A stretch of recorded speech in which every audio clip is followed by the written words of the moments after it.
All right, it's time to talk golf on Prime Sports Network. It's another Monday night.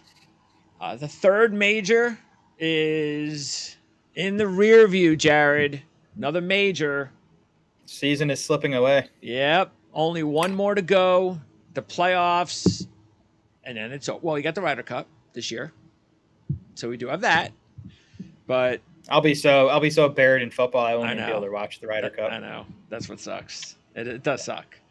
I do get involved with because it's during football season.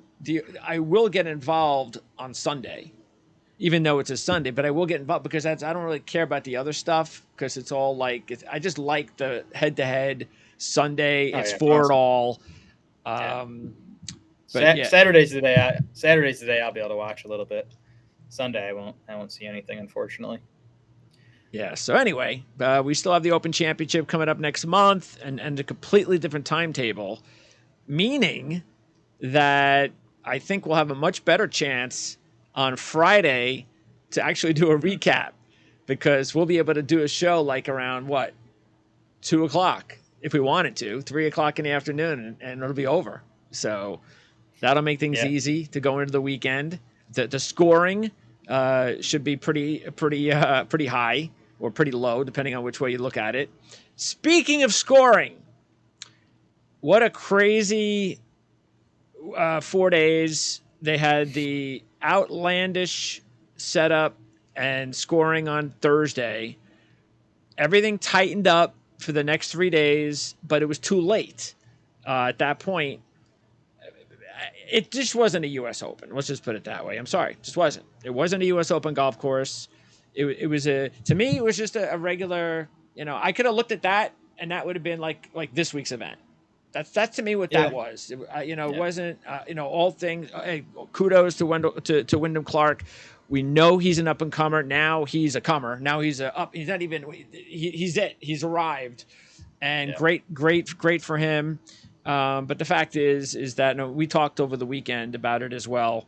I'm sorry, but from Friday, Saturday, and Sunday, the leaderboard had 5 or 6 players, and they never changed. And it was like, all right, one of the guys is ahead by a stroke or two. McIlroy. Clark's ahead by a stroke or two. Who was it? Schauffele. And that's it. Otherwise, it was the same guys. That nobody made a run at the top 4 or 5.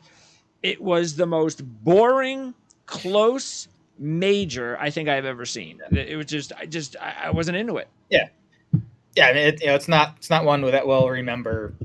3 years from now is one of the better majors in recent history for sure. I had no issue with the car. I mean, I'm with you. It didn't feel like a U.S. Open, and to me, it was the off the tee was just too easy. I mean, look at Wyndham Clark's drive on 18. Most U.S. Opens that's gone. He's dead, and here it was a fairway. But I mean, I thought the course was fair, and it was scoreable, but you could also post big numbers. I mean, Justin Thomas shot an 81 or whatever, and he's a whole another story. By the way, do you have the stats? Because that was one thing I was interested in, because I was like, I know the average scoring was still crazy, but you looked at it and it's like there were some pretty good golfers and hot golfers even that struggled. Like it was a U.S. Open, and I was very interested in finding out, well, what did they do wrong? What was it that those guys, like what happened to Spieth or what happened to even Cantlay or Koepka, who never got going?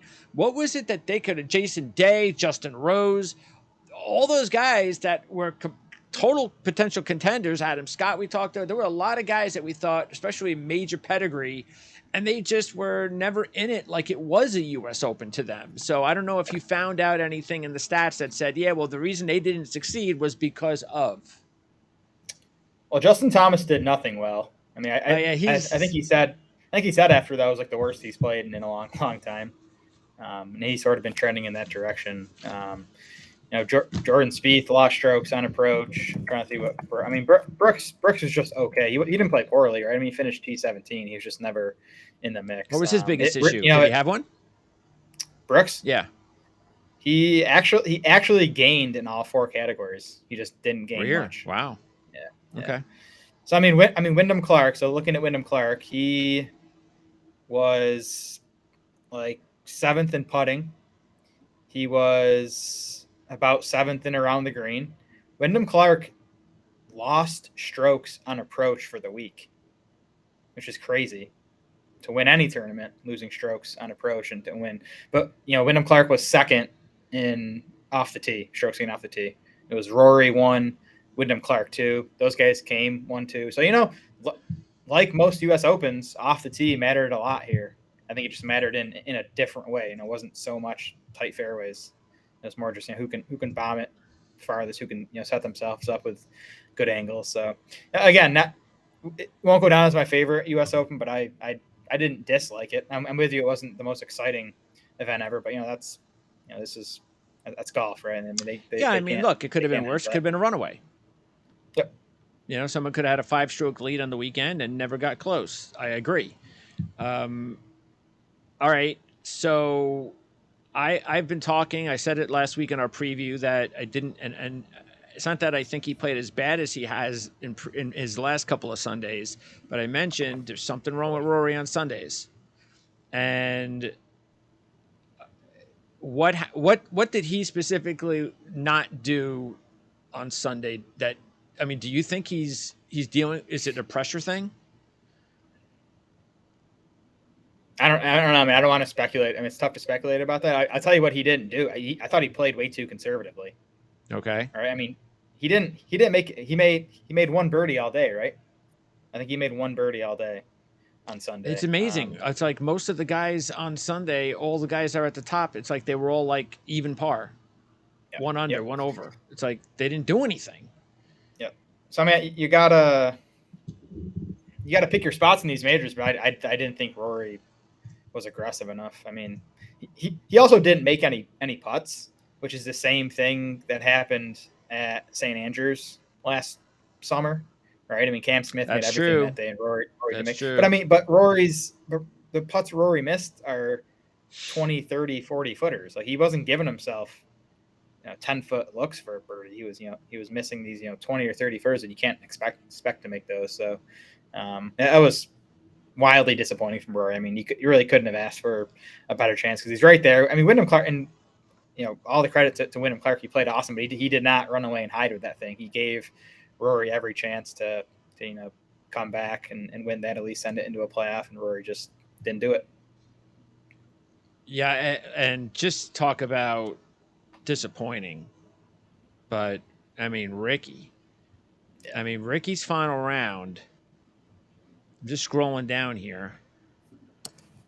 His final round score, and I might be wrong, but I believe it was like there were 2 79s at the bottom and a 76, and those were three of the worst four on the weekend. Yep.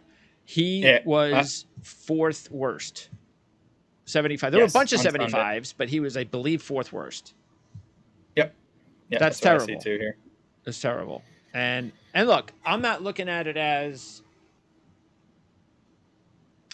maybe I'm wrong, but it looked to me, and I didn't watch wall to wall because it just was too boring for me, but it looked to me that he looked really dialed in, like serious, like I'm focused. And then all of a sudden, the first thing I see on Sunday when he's about to tee off, hey, yeah, it's like he's like high-fiving everybody. Everybody's coming up to him, and he's like, and I'm like, dude, what are you doing, man? Chill out. And then, not to say that that's the reason he lost, but it just was kind of, I just didn't expect it. I was like, why are you guys all getting all, dude, he's coming out there. He's never won a major before. Just let him chill out. I mean, I just thought that was a little weird, the reception he got before he teed off. Maybe that's just the MO of these guys nowadays. But anyway, I just thought it was a little bit unorthodox considering how steely-eyed he looked for the first 3 days. I'm not saying that that's the reason he didn't perform well.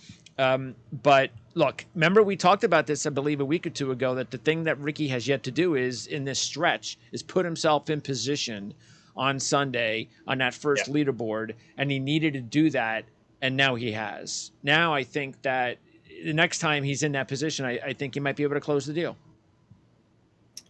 Maybe. I mean, it's getting late in his career. We said the same thing about Phil, right? I mean, Phil didn't win his first major until he was probably about Ricky's age right now. So possible, and Ricky continues to play well. I mean, he was leaning on a really hot putter those first couple days, and not to say that ball striking numbers were bad, because they were solid, but I know on Thursday he easily led the field. He gained like 5 strokes putting on Thursday, and I'm always a little skeptical when that happens. But I didn't think the pressure got to him on Sunday. I just think he just didn't play well, and he stopped making putts. The putter cooled off. Those 10, 12 footers that were going in all Thursday and Friday just stopped going in. That's kind of what happened. So it was definitely an encouraging performance. Absolutely. I don't know if this is a hot take, but I would bet against Rory, or bet against Ricky ever winning a major, though. You don't think he's going to win a major? I don't think he will. Okay. I'm not. I can see that. Yeah, I can see that. By the way, I was just looking at the board. So Clark, McIlroy, and Scheffler did all shoot 70. I mean, How nuts is that? Like, if you're Rory McIlroy or Scotty Scheffler, you're kicking yourself going, all I had to do was go under par a couple. McIlroy only had to go under par 1, and he would have been in a playoff. He missed that 3-footer for birdie on 8. That was brutal. I mean, that's the tournament right there. The trends that Wyndham broke, he broke a lot of them. And we've seen this now on 2 majors, by the way, in the past year and a half, where a player that is not good on a particular surface has actually played well. We saw Justin Thomas break the trend at the PGA Championship last year. And Wyndham Clark, not good on bent grass greens. Didn't matter. He also had missed the cut in his previous 2 U.S. Opens, meaning it was only his 3rd U.S. Open. That broke a trend, because I think it was a long-lasting trend, like 25 out of 28 or something like that, where you had to have like at least 3 or 4 appearances or something. And he missed the cut at the PGA Championship, did not even play at the Masters, and still was able to win a U.S. Open. So that happens every once in a while. His best major finish in any major before yesterday was 75th. But that was the major championship history was the only thing missing from his profile heading into this, right? Because he's been a top 15 player in the world all season. Yeah. Got the win at an elevated event. Obviously one of the longest hitters out there. His approach play has really come around. That's kind of what's taken him to the next level. How old is he now? I think he's still in his 20s, isn't he? I believe so. Yeah. Late 20s. I mean, maybe this is like recency bias, but I wouldn't be surprised if this time next year we're talking about Clark as a top 10 player in the world. I mean, I agree. He has all the tools. Shout out to Harrison Gwynn, one of our viewers. Tweet in the comments section last week on before the event started, had 2 words for me: Wyndham Clark. Man, I wish I had listened. And Harrison, I think, wishes he listened to himself too, because I put a buck on Harrison on Wyndham, because remember we talked about him being 65 to 1. Well, in Bovada he was actually 90 to 1. And that's where we thought he was going to be. All right. And I was like, all right, 90 to 1, I'll put a buck on him. Because that's what I do. I always put I put a buck on Fowler or a couple bucks on Fowler. I always put about $10 on guys that have good odds. And, a lot of times they don't work out, but sometimes you do. And then I mentioned that to Harrison, and he kind of, I'm pretty sure he kind of said the same thing, that he didn't put a whole lot down on him. I'm sure he wishes that he had done that too, but you don't think these things are going to happen. Win's a win. It's a great call, honestly. Could be worse. You could have lost money, and at least you got your money back if that's how it worked out for you. That's how it worked out for me in a way. I lost money, but I could have really lost money. At least I made a little bit back. But anyway, so good call there by Harrison Gwynn, and how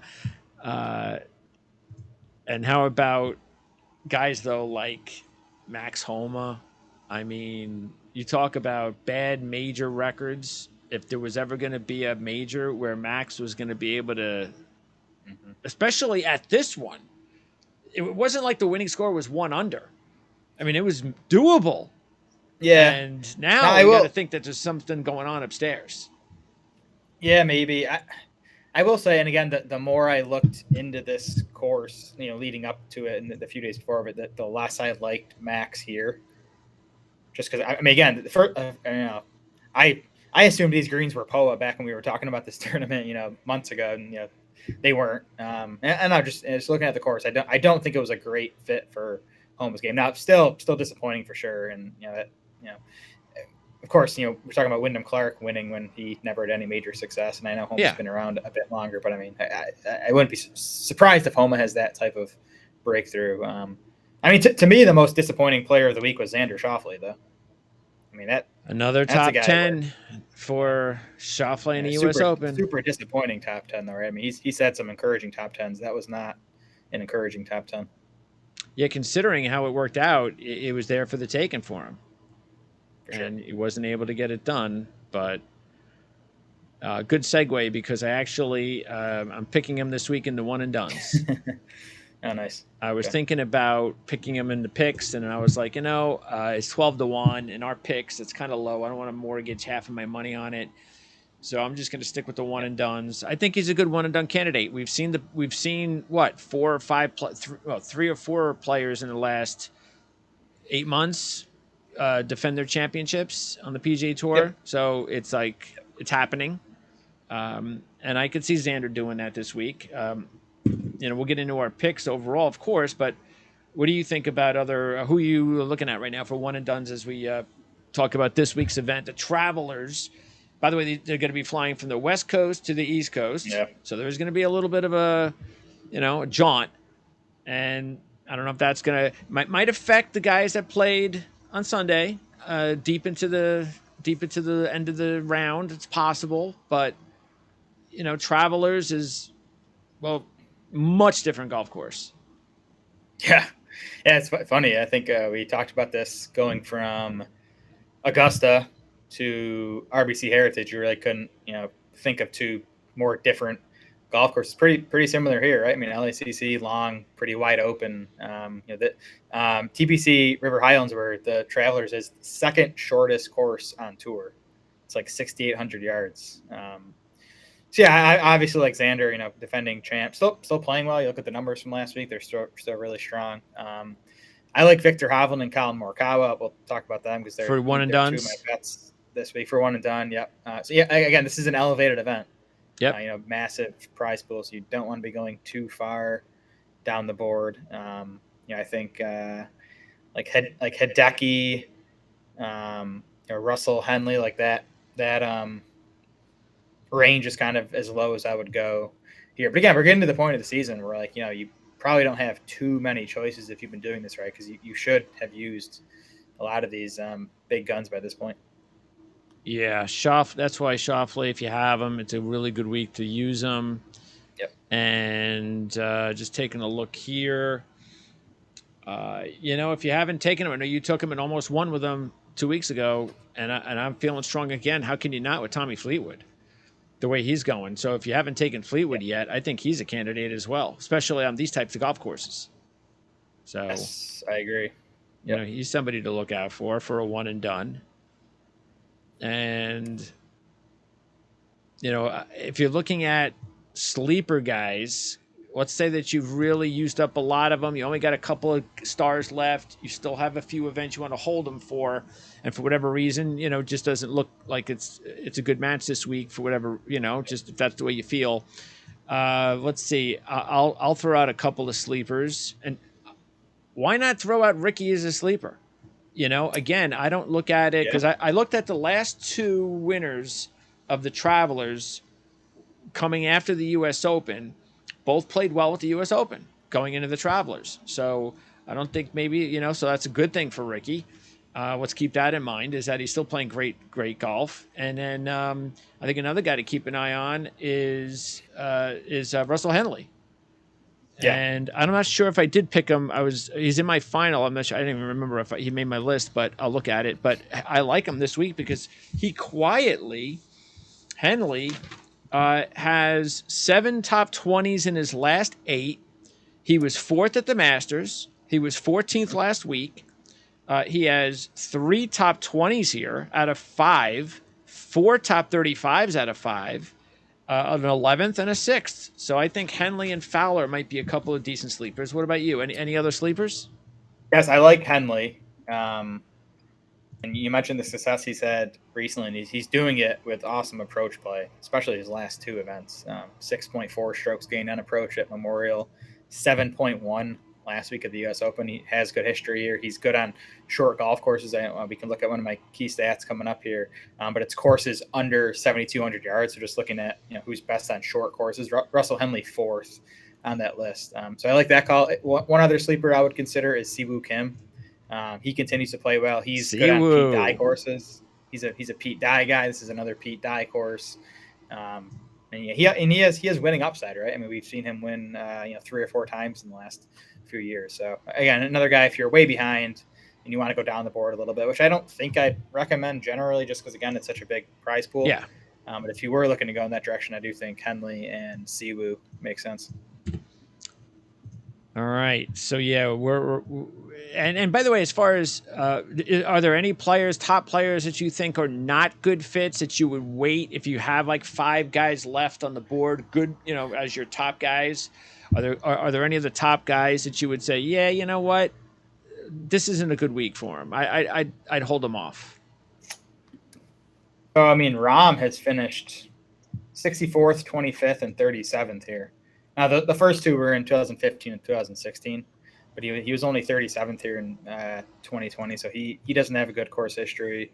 So I would not use him if you're still hanging on to him. I'm trying to look at who other guys that don't have good course history. Tony Finau has not been good here. He's not playing great coming in. So those are 2 guys I would not use this week. Before we end the show, I want to let everybody know that we are going to take a look at the futures, an early look at the futures for the Open Championship. We will do an early Open Championship preview show a segment like we did and we have been doing all year. So keep that in mind. So we'll have an Open Championship segment, an early 1 week prior segment, and that is going to be the week of the Scottish Open. So when we preview the Scottish Open, we'll start that show by taking an early futures look at the Open Championship. You got Rocket Mortgage and John Deere the next 2 weeks, so it's really going to come down the next 2 weeks. So hopefully this week will save us, because again, we're pretty disappointed yesterday. So hopefully we'll have a good week this week, and then the next 2 weeks, but then Scottish Open and Open Championship back to back should be pretty nice. And then we go into the playoffs pretty much right after that, right? Pretty much, yeah. I think there's another. Did we say there was another elevated event after the Open or not? I don't think so. I don't know. Let me see. I thought, but then again, for the Open. Nope. Yeah, you're right. It goes 3M, Wyndham, and then the playoffs. There you go. So we got two regular events and then the playoffs. Okay. So and how are the playoffs awarded? $20 million prize pools for St. Jude and BMW. So the same as these elevated events. So the first one is regular. Are there 3 playoffs? Yes, but the Tour Championship is not. You don't do that for one and done. Oh, that's right. The BMWs are the last. The first 2. Got the first 2. Okay. Yeah. So those are both big prize pools. So there's still 4 big prize pools available. So still a chance to make up ground. Okay. So again, we'll take an early look at the Open Championship futures and our and we already done that the last few weeks, but we'll. By the way, I'm not sure if Ricky. I haven't checked Bovada today because right after he had such a great start on Thursday, I was like, you know what? Remember, we talked about Ricky runner-up at Liverpool. And so as soon as he shot that 62, I was like, oh, I wonder what he is futures. And he wasn't there. And I was wondering whether or not he was a late addition because I don't know whether or not he qualified like early enough, because remember it wasn't until recently he got back into the top 50. Oh yeah. So it's possible that maybe that's why, but he's got to be Well, in. DraftKings has him now at 35-1. So Okay, that's about right. it's fair. Yeah, I don't Yeah, think that's it's a fair. big value. Yeah. Okay, so let's get into the Travelers now. You've got the big boys at the top, but what we do have to kind of talk about here, as far as normally we talk about Scheffler, McIlroy, and Rahm. A couple things I want to talk about here. First of all, what is Cantlay doing with this group? That's just even Yeah. when I see Cantlay and he's a fourth ranked player in the world, I still don't believe in that. It's like, how he's not the fourth best player in the world, man. He's not even close. So, but we know he's good here. I'm not saying he's not. There's a reason for it. He's the best statistical player, I believe, on bent grass greens. Mm-hmm. And he does have a good history here. But let's keep in mind, even though he's got 5 straight top 15s, none of them are top 10s. Yeah. So remember that. And he only has 1 top 5 in the last 8 on tour. Yep. And he's putting him in the same group with McIlroy and Rahm. So. Yeah, Cantlay's taking money. People are betting him, obviously, because I looked this morning and he was 12-1. And it was him and Xander at 12-1. So people are evidently betting Cantlay and pushing his odds down. I don't know. Yeah, so what do you? I mean, there's no way. The whole thing with Scheffler now being, this is the second straight week Scheffler has been this heavy favorite, Yeah. and it's almost like we understand he's got this incredible run going. He's constantly in the top 10, top 15 at worst. I get all that, but he's not winning enough for him to be 5 and 6-1. Right. That's the bottom line. Yeah. We're not playing fantasy here with these numbers. This number is to win. Yeah, I mean, 6-1 in an elevated event is a little crazy to me. I mean, just despite that, the ball striking numbers he's putting on display. I mean, at some point though, I mean, the putting is like a real problem, right? Yep. Like, and he actually gained a little bit putting at the U.S. Open, and if he does that again this week, there's a good chance he wins. But it's tough to bet someone at 6-1 that has just putted that poorly over the course of the entire season. And he has 2 big wins this year. So he has the Players, and he has, what was the other elevated win he has? Phoenix Open. Yeah, he's got 2 of them. Yep. Rahm has 1, I believe, and Kitayama has 1, and Clark has 1. I think those are the winners of the elevated events. And then you mentioned Rahm stats. McIlroy has been okay here. No top 10s, all top 20s, no top 10s. I don't know. It's like I can see McIlroy, because he hasn't won in this year on the PGA Tour. I can see him. My game is going. I'm close. Let's get a win here before the Open Championship. That kind of stuff. But I could also just see it, kind of being a letdown after not being able to get it done again. Yeah, and he's been pretty good here, right? 17th, 12th, 11th, and 19th in 4 trips here. Yep. But just generally, he's not great on these shorter courses. I talked about those courses under 7,200 yards. He's just 36th in this field, which makes sense, right? I mean, he could still win, but his best weapon, that driver, is a little mitigated on this course. Good point. Is the second shortest course they play all year. So yeah, I mean, Rory's never for me as a bet. At 10-1, and definitely not at this course. Let's go over your stats. So, stat ticker, top 10 in course history, last 5 years.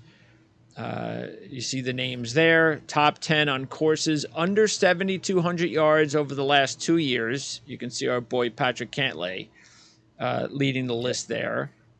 So another reason that maybe everybody likes him this week. And then top 10 on par 4s between 4 and 450 the last 12 months. So talk about your key stats this week.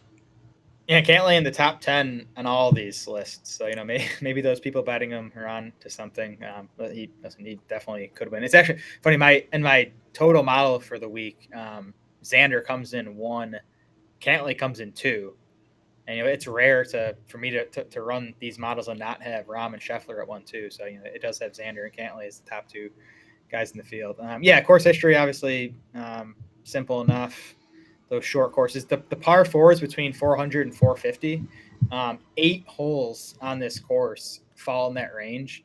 And there's actually another 2 par 4s that are under 400 yards. Wow. So I really wanted to look at the best performers on these shorter par 4s. Taylor Montgomery pops as a bit of a surprise at 2, but he's just not playing well recently, so he's kind of off my radar. Denny McCarthy, 6th on that list. He's someone I definitely looked at. His odds have plummeted since where they opened this morning. I took him this week. Did you? Okay. Yeah. I mean, he opened at like 80-1. I kind of wish I had hit him. Well, you know what though? I didn't see him until he was 50-1.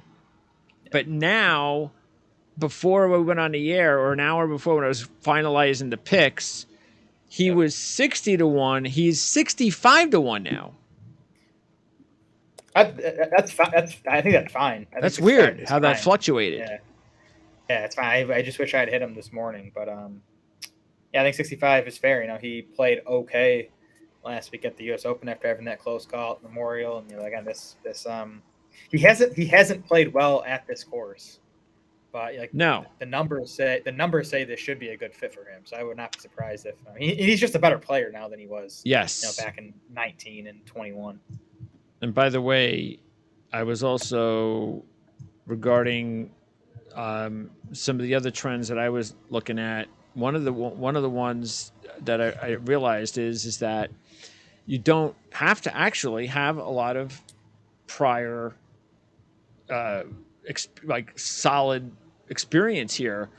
If you look at it, let's see, the last 11 first-time winners did not record a previous top 5 here. So that's a little bit interesting. And now you don't get a lot of long shots here, though, which is also a little interesting. The last 9 winners ranked inside the top 60. Yep. 7 of the last 8 ranked inside the top 30.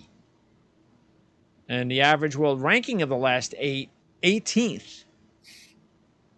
So, and 8 of the last 9 made at least 4 appearances. So experience and good players seem to be the deal here, but you don't have to have any prior, experience as far as top 5 runner-up, really playing well, and that's the point towards McCarthy. So, yeah, from an odds perspective, the last 8 winners here have been 70-1 or lower. 7 of the last 8 have been 50-1 or lower. So yeah, I haven't seen long shots win here recently, and that was before this was an elevated event, right? So this feels even stronger now. So seems like a week to not take too many long shots. Yeah.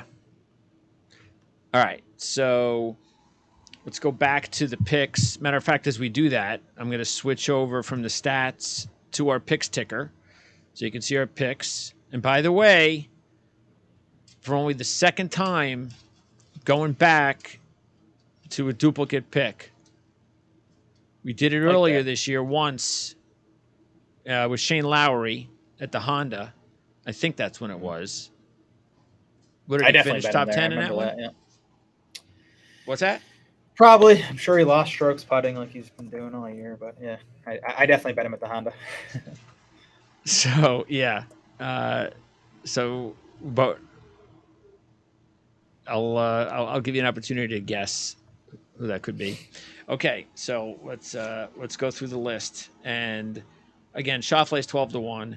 So, like I said, I was close to making him one of my picks, but I decided instead I was going to do the one and done with him, and that's why I did. And I think he's just a solid play. Why not? I mean, he's coming off another good week. He's got 8 straight top 25s, 3 top 5s, and a runner-up. Defending champ. 3 of his 4 were top 20s. And by the way, when he won last year, he basically won almost like wire to wire. So, yep. Also in that grouping, and again, he's around 12-1. You have Hovland as you're going back to back, by the way, with Victor Hovland as your top pick, 18-1. He's your man for a second consecutive week. You're getting you put what half of your almost half of your income on him this week. So you're going to Hovland, who's played here twice. He made a big improvement from his first to his second appearance. Yeah. So what was it? 54th in 2019 for Hovland here. 11th in 2020. Lost a lot of strokes putting in both those events. The ball striking numbers, the off the tee and the approach were awesome. So seems like he likes the look and feel of the course. Look at the numbers. Yeah, a little surprising for such a strong driver like Hovland, but he's 8th best in this field on those short courses. So he is a guy that's played well on short courses. Obviously, still playing well coming in. A little underwhelming at the U.S. Open, but the numbers were still solid. He was still near the top of the field off the tee. Didn't have the best approach week, but gained around the greens again, which I'd love to see. His around the green game is so improved, and I think that's what's kind of helped him take the next step. So I still think he's a hot player, and I think he's going to get another win sometime soon. I hope. Well, yeah, I guess he could. I mean, it's early enough that if he wins this week, he could still win the Open Championship. It won't be too many in a row. So, I still have my parlay sitting there with him at $600. I missed out on the $5,000 one because Scotty Scheffler did nothing over the weekend. So I appreciate that, Scotty. All right. So the next play, actually I think it's the very next player at 25-1. There are two players. We both have them. My top pick and your second choice. Your second choice being Colin Morikawa. My top choice being Tommy Fleetwood. Fleetwood's had 2 appearances here, 1 top 15.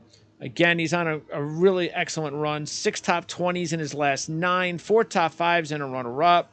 Of course, he almost won in Canada. And he had that crazy, 62 on Sunday? So he's playing incredible golf right now. And Morikawa, actually, see, the thing with Morikawa, and I noticed this. And maybe this shouldn't be a surprise. His in his last 10 events, the 4 best results, 3 majors and the Players. Tough courses. Tough I'm fields. looking at it as I'm ready to play. It's Brooks Koepka. It's a big event. I'm here to play now. The other events, I'm just getting ready. That's what concerns me by taking guys like Morikawa and Koepka when it's not a big event. But he did again. It looks promising because he looked like he played a little bit better at the U.S. Open at times. But why specifically did you go after him this week? Yeah, I mean, it's not a major, but it's an elevated event, right? So hopefully he has plenty of motivation. I don't know. I love Morikawa. I've sort of been waiting, and it's been a disappointing year. Relatively speaking, he still had a ton of top 10s. I've just kind of been waiting to see like that peak form, and I think we're starting to see it. You just look at the approach numbers. Gained 4.3 strokes on approach at Wells Fargo, 3.2 at the PGA, 4.5 at the Charles Schwab, and then 5.5 at the U.S. Open. What's he missing? That's what he's always missing: putting around the greens. Not great. That's my one concern. My concern with him this week is that the winning score here tends to be 17, 18 under. It's like you gotta make putts, you gotta make birdies, and that's always the concern. Can Morikawa make enough putts? I'm confident he's going to give himself looks at it. But I think at is he still 25-1? Is that what I'm getting at? Mm-hmm. Yeah, I think that's a good number for him. Again, with it looking like he's kind of not quite at peak form yet, but I think he's trending in that direction.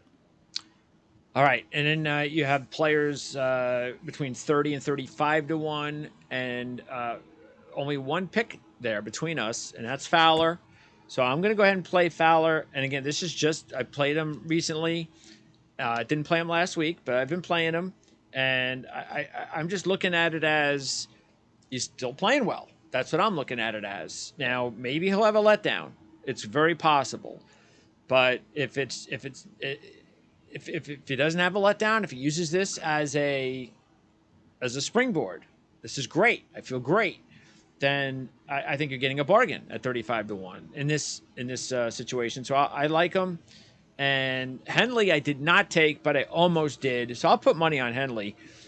We mentioned his the way he's going right now. So I think Henley and Fowler. Now you mentioned Kim. Siwoo Kim's also 35-1. Finau's 30-1. Tom Kim 35-1. And Fitzpatrick 35-1. Tom Kim coming through for you, even though you obviously didn't play him on your fantasy team for a good reason, but he actually scored a top 10. Now we don't know whether or not that's just 1 week or that's going to be the start of Tom Kim getting his game going again. This odds board is just breaking my brain this week. A lot of these numbers have been pushed way down. Henley, I look at all these like first thing in the morning or when they go up. But Henley was like 60-1 at open. Wow, he's 30-1 now. Tom Kim was 50-1. Siwoo was like 55-1. So a lot these guys are obviously taking money. The odds have been beaten down. I can't. I like all three of those guys: Henley, Tom Kim, and Siwoo, but I can't bet them at these numbers. It's just funny seeing someone like Matt Fitzpatrick and Sung Jae and Max Homa and Hideki Matsuyama, at higher odds than Russell Henley. I agree. I agree with that. That's the reason I didn't put him in my. That was the reason I did not put him in the picks. I was like, wait a second, what am I doing here? I mean, it's Russell Henley. I couldn't do it. Not at 30-1. All about value. What's that? All about value. Yes. With these bets, right? Yes. Got to get the right player and the right number. And then we have Wyndham, which I'm surprised he's even playing this week. So we'll see. He's going to be on cloud 9 if he does. Also, Homa and Matsuyama all 40-1. I think I've had enough of Matsuyama, though. He's just not doing anything. It's been a while now. But I'm very interested to find out how Max Homa, not everybody's playing this week. And considering Max Homa has never made the cut here, I'm surprised he didn't just decide to take this week off. Because he has no chance based on his history here and after playing pretty poorly last week. This particular group, Day 45 and Young 45, I think Cam Young's the interesting one out of all of them at 45-1 because I know he's only playing him for the first time, but it looks like maybe he's getting his game going again. But I just can't take him on a small golf course though. Yeah, he was on my card last week, so I was tracking him. He got off to a bad start and definitely played better over the weekend, so that was encouraging.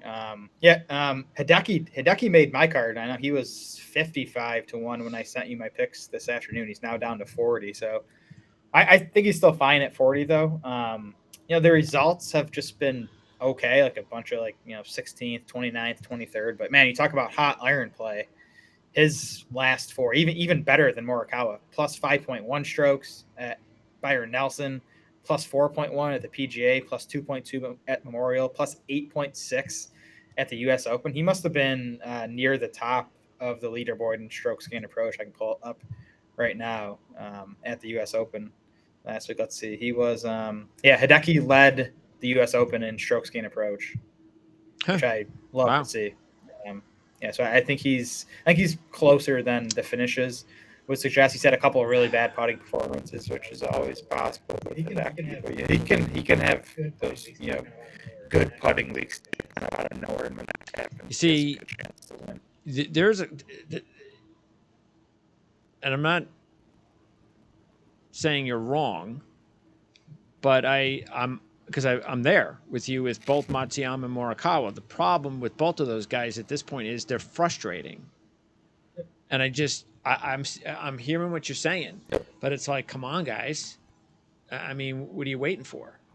And the problem is picking them the right week because these guys are good enough that they'll just all put it together in 1 week. Yeah, again, that's why I say. That's why I say, you got to pick the right player and at the right number. And again, Hideki is down to 40 now. I think. Oh yeah, sure. Okay, but when I saw him at 55, I'll take my chances on that. All right. Then we've got the next group in the 50s. You got Harmon, Lowry, Justin Thomas is now making a habit of being in the 50s and 60s as well. He should be with his game.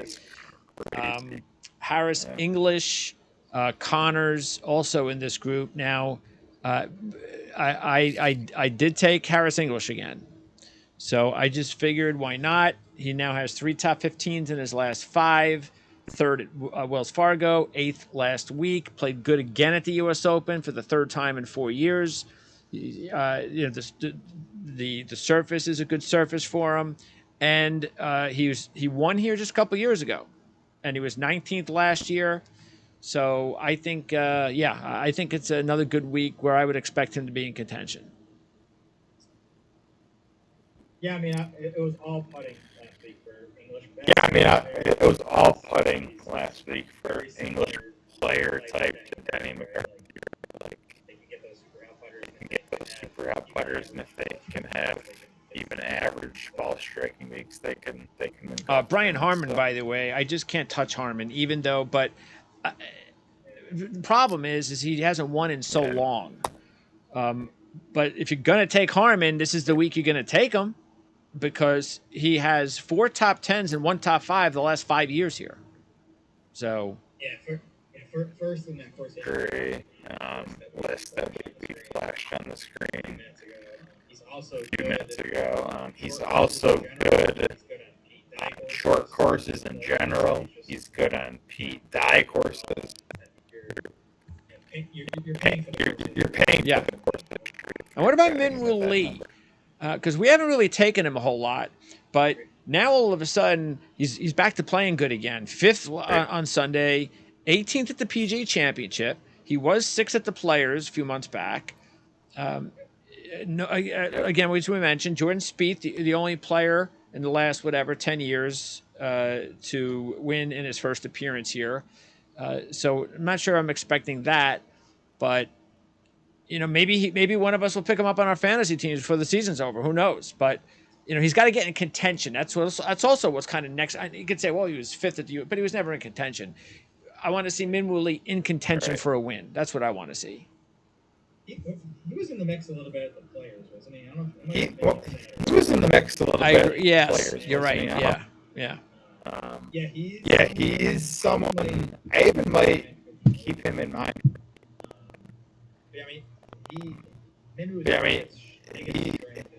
Minwoo's biggest strength is his driver. I'm gonna have an eye on here for the next month. And by the way, again, as I mentioned, McCarthy is one of my picks. So he's now 65-1.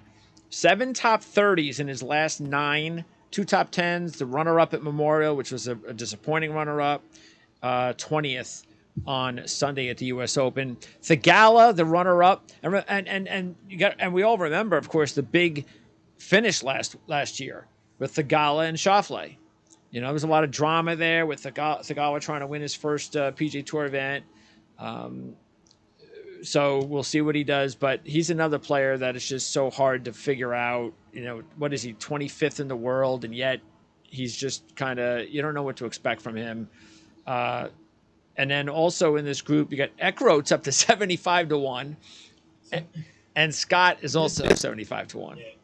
Yeah. I think Sahith. Yeah, by the way, I think Sahith at 70. It's not bad. I think It was 55. Nice. I'm a little surprised that low. 5 straight tournaments. Yeah, he's not playing that well. 5 straight tourneys here last year. This is gonna help no one listening, but just a reminder why you should try to hop on early Monday morning and make these bets. I got Wow. There's no way I'm betting him at 75. There's no way I'm betting him at 75. I mean, 201. That was I smashed that as quick as I could. He's playing unbelievably. Look at the numbers. He's gained on approach in 5 straight. He's gained off the tee in 7 straight. He has a couple top 10s in that stretch. He's playing really well. I mean, it's obviously a big ask for him to win a elevated event. And again, I don't like him at 75-1, but I mean, if you might still be able to find a 100-1 out there, and I think at that point he might be worth a shot. Yeah, and as far as, let's see, you have only 2 long shots left on your list, and I have also 2. And before we get into it, I'm going to see if you're going to guess. Guess who we both have. I hope it's Hubbard. I hope I've convinced you. It is Mark Hubbard. Nice. It is definitely Hubbard. He is we said it a couple weeks ago, saying it again. It's a no-brainer to take him at 150-1. If you look at it, first of all, he's made all 5 cuts here. One of those is a top 15. He's got 6 top 30s in his last 7, with 2 top 10s, the 6th at Canada when he was in the running the entire weekend, just couldn't, put it together. His putting just completely let him down. He had, especially on Sunday, it's like, but really both days. I mean, how many opportunities he had, the putter just let him down. But he's very good on bent grass greens. He's 150 to 1, and remember we talked about this. Is he was just another one of these? Yeah, he's okay in the fall guy. That's what Hubbard is. He's one of these guys that pops up in the fall. But the way he's playing now, you do wonder: is there something more to his game? Can he be, can he be a top 50 player? Is that possible? And the way he's playing, if he were to win this week, that answers the question. And I think we both agree that it's very possible. Yeah, the books are sleeping on Mark Hubbard. I don't get it. I mean, and listen, I'm not saying he should be 50 to 1, but I think he should be with these guys at 90, 100, 110 maybe. So yeah, I was surprised to see him as high as he was this morning. I think he was even higher early this morning. I can't remember what I got him at exactly, but it was even higher than 150 to 1. But yeah, over the last 2 months, Scotty Scheffler is the best player in this field on strokes gain approach. Mark Hubbard is second best. Over the last 2 months. It's not a tiny sample size. It's like 6 or 7 tournaments for him. He's also 10th best in this field on Pete Dye courses. He's 20th in this field in course history, so he's had some success at Traveler. So I think it's an excellent bet. Even down to like 110 to 1. I'm not even sure. Is he still 150? Yes, he is. Yeah, I mean that's an easy bet. All right, and then you took Straka. Another 150 to 1 shot, and I took Patrick Rogers, another 150 to 1 shot. So those are the last long shots that we had, two 150 to 1 shots. Rogers does have a previous top 5 here. Again, not that that's necessary, but it's important to note. He isn't as hot as he was 6 weeks ago, but he still has 6 top 35s in his last 7, a couple of top 10s. 1 top 5, and he's had 3 top 35s here over his career. He's very good on the bent grass greens, so I could see Rogers. I think he's close. I really do. What did you like Straka this week for? Yeah, that's the theme of your card this week with Fleetwood, Fowler, and Rogers, guys who the numbers are awesome. They just haven't been able to get. They're all close. Yeah, so, exactly. That's a theme of your card. So Straka coming off the missed cut at the U.S. Open last week, but didn't play poorly. I think he might have missed the cut on the number, but he gained off the tee, he gained around the green, lost a bit on approach, lost a bit putting, but it was a fine performance. The reason I like him is just he's one of these volatile guys who will just kind of have these spike weeks. He came 16th at Memorial, 2 starts back. He was 7th at the PGA Championship, a few starts before that, and those both came on awesome approach performances. Gained 7 strokes on approach at Memorial, gained 10.4 strokes at the PGA. I think that must have been top 5, if not the best in the PGA. I'm going to pull it up right here quick to see. Straka was second best on approach at the PGA Championship, behind only Victor Hovland. And that's just kind of player he's been throughout his career. Like, he's super volatile. Even look at his course history here. Yeah, he has 3 missed cuts and a 10th place. Yeah. So, he honestly, there's more likely than not he's going to miss the cut. But if he brings his A game, I think he can, be there in the mix on Sunday. Yeah, and if you don't want to take him when the tournament begins, see what kind of start he gets off to, because at 150 to 1, he's still going to be a good number if he gets off to a good start. So, yep, agreed. All right, so now other players that did not make the final cut. Again, I mentioned Young was one of them that I was thinking about, but and we mentioned a few others. But I would say the long shots. I'm probably going to throw a buck on.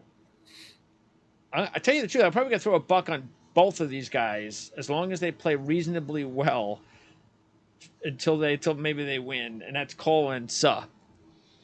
Because they're both getting big numbers. They're both 150 to 1. Yeah. And I really like Cole. I think Cole's time's coming as well. He has 5 top 25s in his last 8 with a 6th at Canada. So he's very good on bent grass greens too, so keep that in mind. Suh has played pretty well over his last 4, including a 16th place finish. So yeah, I think both of those guys. By the way, CT Pan has had back-to-back huge events. He's 130 to 1. He finished 3rd and 4th in his last 2. and he does have a top 10 in 7 appearances at this golf course. So those were a couple of the other guys, the long shots I was thinking about. How about you? That's funny. I had 3 guys to name here, and Cole and Sub were 2 of them.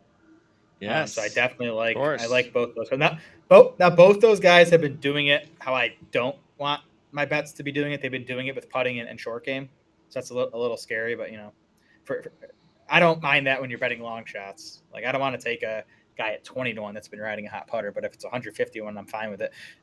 The other long shot I considered is Aaron Rye, who he comes in 13th in my model this week. It looks like a good course fit for him. He's more of a shorter accuracy type player, which is what suits this course. He's coming off a 3rd place at the Canadian Open. He was close one there. appearance here. He was One close back. there. Yeah. He's been close a few times too over the last year or two. So he's still over 100-1, I think. So I think he's a decent look. Yeah, and then guys that I would have taken in a normal field would have included Stevens. I would have looked at Hall. Stallings, even though he's missed 5 straight cuts, that never bothered him before. It's just that he was playing so well for the past year. Now he's reverted back to not making cuts again. But he's also been strong here. He's got an 8th and a 6th in his last 3 years here. So I wouldn't worry about the 5 straight missed cuts. That's just he's done this before, but it's an elevated event. That's why I did kind of pass on him. I also I like the way Hodges is playing. I've talked about him before. I like the way Lashley's playing, but not in these. This is just too big of a field of star power to take these guys. Dylan Wu, my guy Dylan Wu is 300-1. He pops up pretty. The problem with Wu, and again, this might mean nothing going forward, but he has a lot of good tournaments. He doesn't really have any great tournaments. Like even looking this year, he has only 1 top 10. Like he's only missed 3 cuts all year. So he's more of like that steady player. He hasn't really like popped and really had a chance to win yet. But 300-1, I think he's a better player than 300-1. All right. Now, as we promised, before we let you go, we'll spend a couple of minutes on the Open Championship futures, and they have already changed. So, look who's the favorite. Is it Rory? I'm pulling it. Rory. Yeah. Wow. Man, Scheffler at 10-1. That ain't bad. Yeah, I know. Now all of a sudden you look at it and it's like, wait a second. So now you got Scheffler at 10-1 here, and he's 6-1 in the last 2. Okay, what's that about? But yeah, I'd rather take him here than this week. Oh, for sure. Especially since it's a major. Yep. So let's see. Anybody else? Well, Hovland is still getting a decent number, but it's not as good as it was. It's 20-1. But yeah, I have no bets for the Open yet, which, my card for the US Open was done before the week even started, which I don't love, but it's kind of how it worked out. So I have a totally clean slate for the Open. Yeah, I think Victor at 20. God, this, you're gonna hate it. I don't even like it, but to me, the one guy that sticks out to me is Patrick Cantlay at 25-1. I mean, we talked about him. I mean, he's 9-1 this week. Yeah, and he's what? He's like 10th on this odds board. I think he's better than the 10th best player.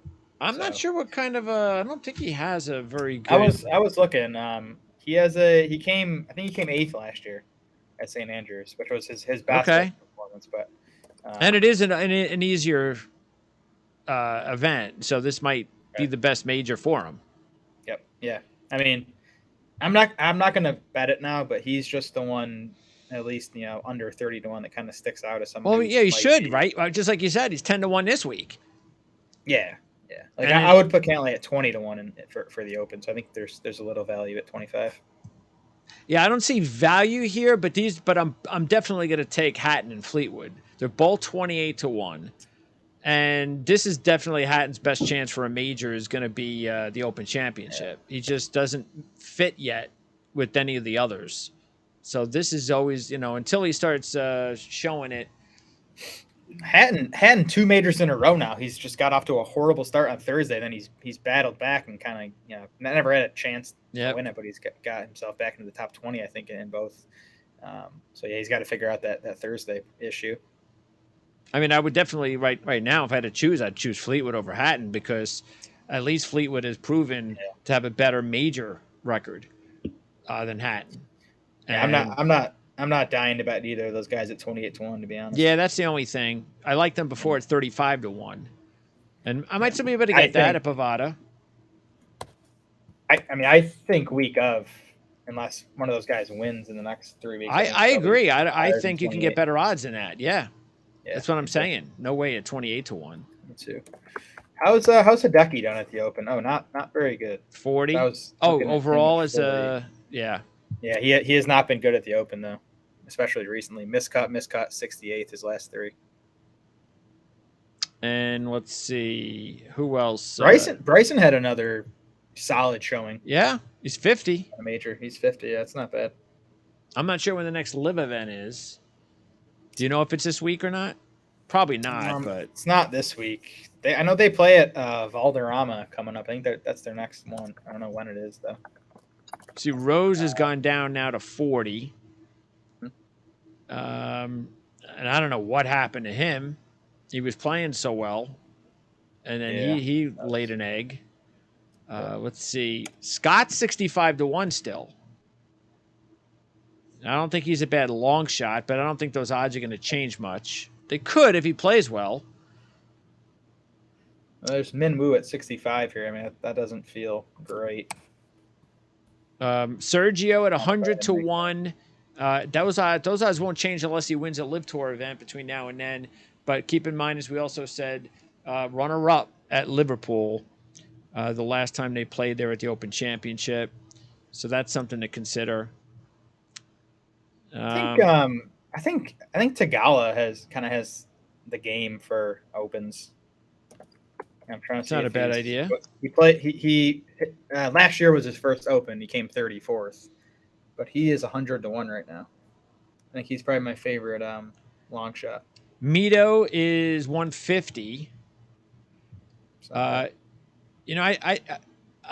not sure he's going to win, but I wouldn't be surprised if you're looking for like really big long shots. I wouldn't be surprised even if Padraig Harrington were to be in contention. Yeah, good. Go to like a top 20 bet on Harrington maybe. He's played well, a lot better in the last year or two than he had the previous 5 years. Yeah, that's again, it's as far as bargains. We talked about this event within the last month, and there was some really good numbers, and they're starting to come down. So hopefully you got the numbers when we talked about it a few weeks ago. Yeah, I'd say Cantlay and Tagala are the two that I would consider betting right now. So I think their odds will probably be lower week of. But hey, at 25-1, I'd rather take Cantlay than consider him at some ridiculous 15-1, which could I bet you if he wins this week, forget it. You're not going to get 25-1. Exactly.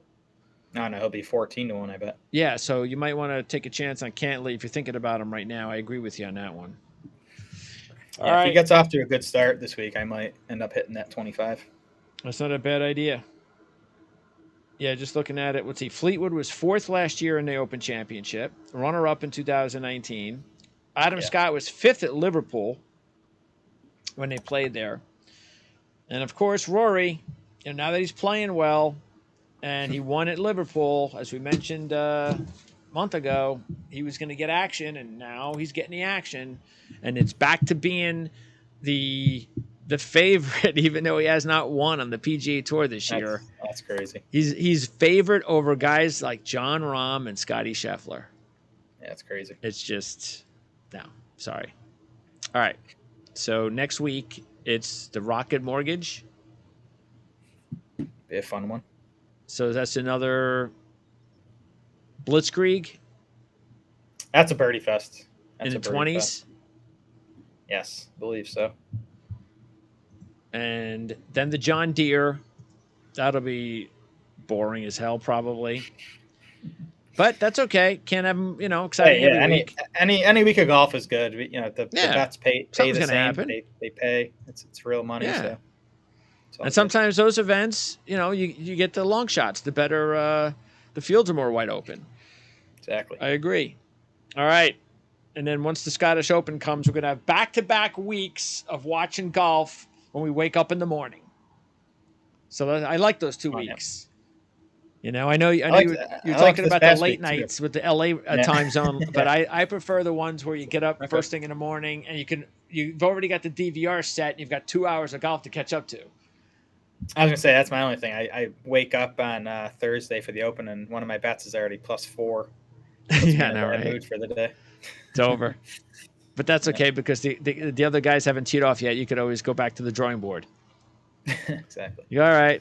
My guy's already out of it. Let's see who else I can go with. All right, so we're gonna get out of here. Don't forget, you can use the thanks icon if you ever want to donate to the channel. And also make sure, please, to like the channel. Not enough likes. I don't know why. I know the guys like it. You're just, I got so used to whenever I remember when I first started watching YouTube a couple years ago, I never used the likes. I didn't really know what they were about. And now it's like, even if I don't like something, but I like the channel, and especially if I watch something that I know that I may not want to, I use the like almost as a way for me to know that I've already seen this, and I do it because I like the channel and I want to make sure that the guy gets a like or the girl gets a like. So that's how I do it. I don't necessarily do it just because I like it or not. Yeah, I'm bad on YouTube. I don't do the liking and commenting enough. See? So I don't blame you if you haven't liked this channel yet, but you should definitely go like it right now. There you go. He's one of the dudes I can blame. All right, Jared. Still a few more weeks before we start talking football, but that's okay. Yep. Actually, it'd probably be a good idea to start talking football before Scottish Open when things are getting boring in PGA with those two events. So perfect. I'm in. All right. Sounds like a plan. We'll talk again next Monday night.